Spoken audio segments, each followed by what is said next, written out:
I want to bring you back to when we first met. Sure. Because we spoke about a recently discovered by the journalist Gershom Gorenberg, the Israeli journalist, who wrote in his book about the 1967 war and the resulting building of settlements. And he found your memo from, I believe, September 1967, in which was designated as top secret. Top secret. And I have never gone public on that. But you did to me. Well, when it came out. Okay. Not before that. Okay, so that's interesting too.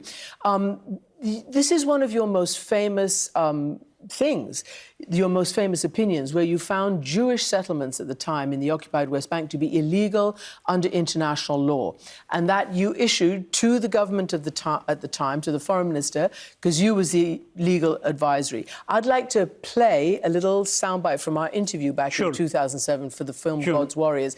This is then President Shimon Peres, who I asked to reflect on what does he think of my legal opinion? Yeah, what does he think of your legal opinion? You're going to see. I don't think he gave me high grades. He didn't. Are you saying Theodor Meron was wrong?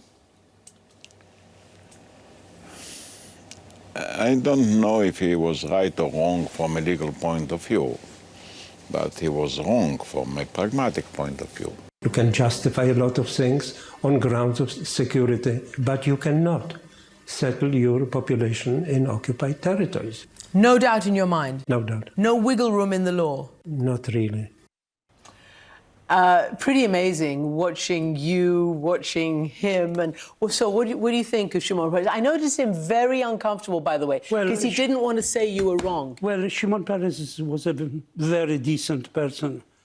And among the leaders of Israel, one of the perhaps more reasonable ones. But the opinion which I wrote, 3 pages, is one of the things I am most proud of. I felt that this was, I knew that this was something that the government did not, would hope I would not say. But I felt I had a duty to say so. Yes, and let me just be very clear to actually the heart of your opinion. You concluded that creating Israeli settlements in occupied territories would violate the Geneva Convention. The Geneva Convention, period, end of story.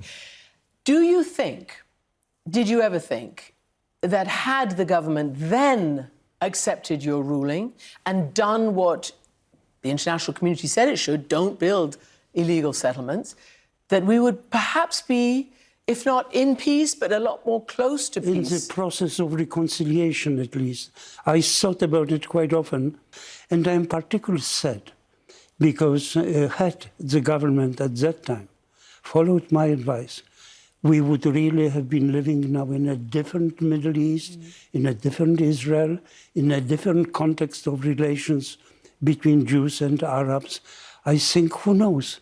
Maybe we would have had peace then, but things are getting worse and worse, and the current government multiplies settlements without worrying much about the question whether the settlements are or are not established on private Arab property. I'm very worried. I'm agonizing about what I see and read about the treatment of Arab villagers on the West Bank by Jewish settlers. And this gives me a tremendous worry about the future.